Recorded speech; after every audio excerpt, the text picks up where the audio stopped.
Hey yo guys, what's up? So for today's video, pupunta tayo sa Dorsal Cards.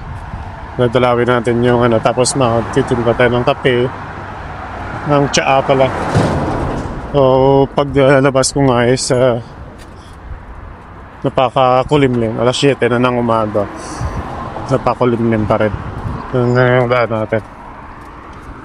Oy!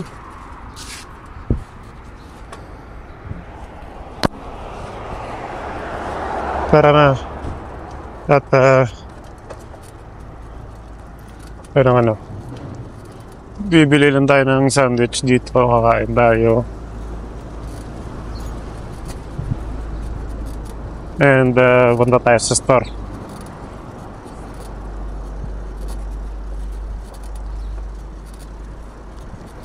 May bintahan dito ng sandwiches dito lang sa gilid. So, see you later guys. So guys, bago pumunta ako ng store, nagdaan muna ako sa breakfast dito sa malapit lang sa amin. Mayroon ako ng 2 sandwiches, tapos chai. Yun nga, pagkatapos noon is tumuloy na ako, nagbisikleta, papunta doon na sa restaurant namin. Medyo malayo pala yung restaurant namin, mga 10 minutes to 15 minutes pa yung tatakbuhin ng bisikleta papunta roon. So, ayan, papunta na ako dyan. Pero hindi yan ako dumadaan usually doon sa kabila. Dito lang ako dumaan, pero mas maganda dito kasi wala masyadong traffic light dyan. Tsaka masarap magbisikleta ngayon kasi malamig na dito sa Saudi Arabia. So, yan, nakaka-exercise ng tuhod, kondisyon yung katawan. Yung bisikleta ko pala na to is galing po to sa maintenance namin dati na araw-araw nagbibisikleta rin. So, nag-exit na siya. So, binigay niya sa akin. So, ayan no. Malapit na tayo. Mga 3 minutes away na lang yan. Papunta sa restaurant namin. And,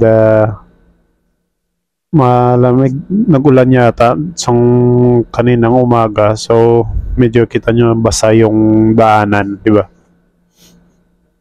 At ayan, nandito na tayo. So nang binisita ko kagad yung tanim ko na mga kamates, no, medyo lumalaki na sila. So after a week siguro pwede na natin itong ilipat. Dito pa sa kabila meron din dito.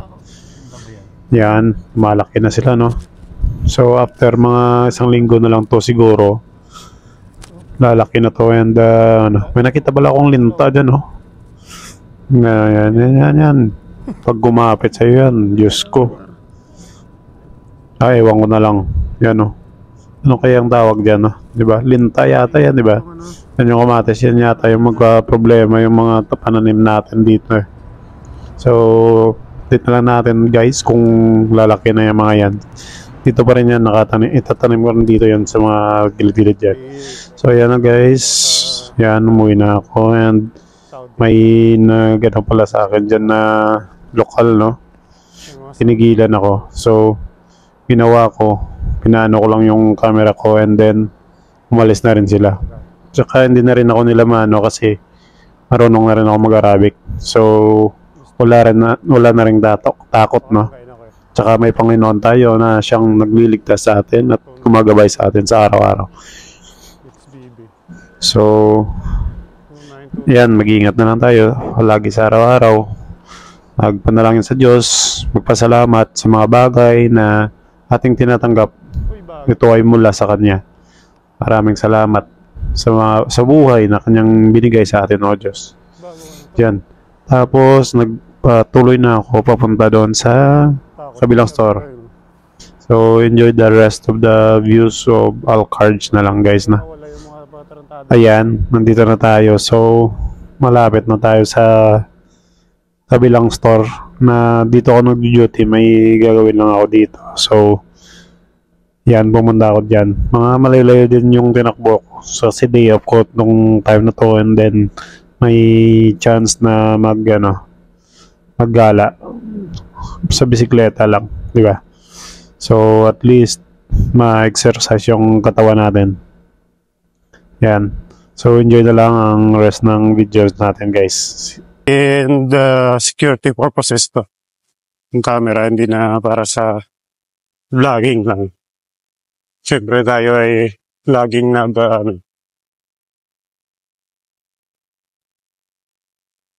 laging nagbibisikleta, so kailangan natin na mag-ingat. Sino ba to?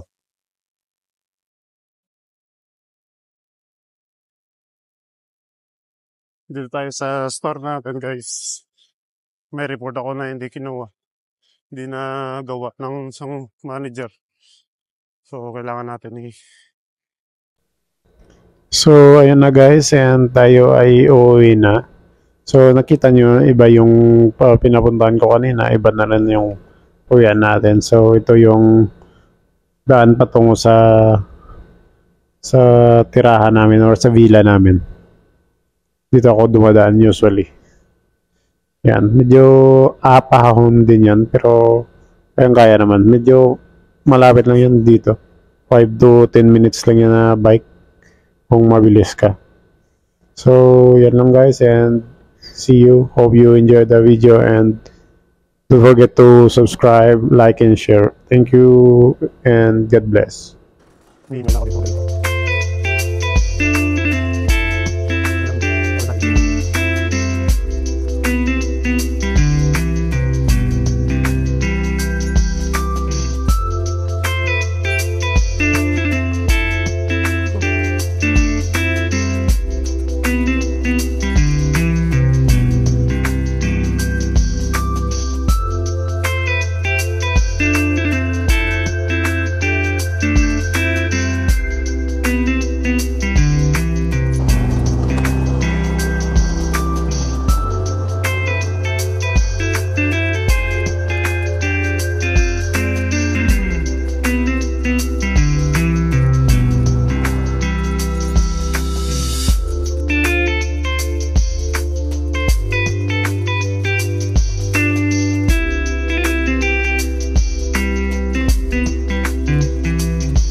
Withdraw muna tayo.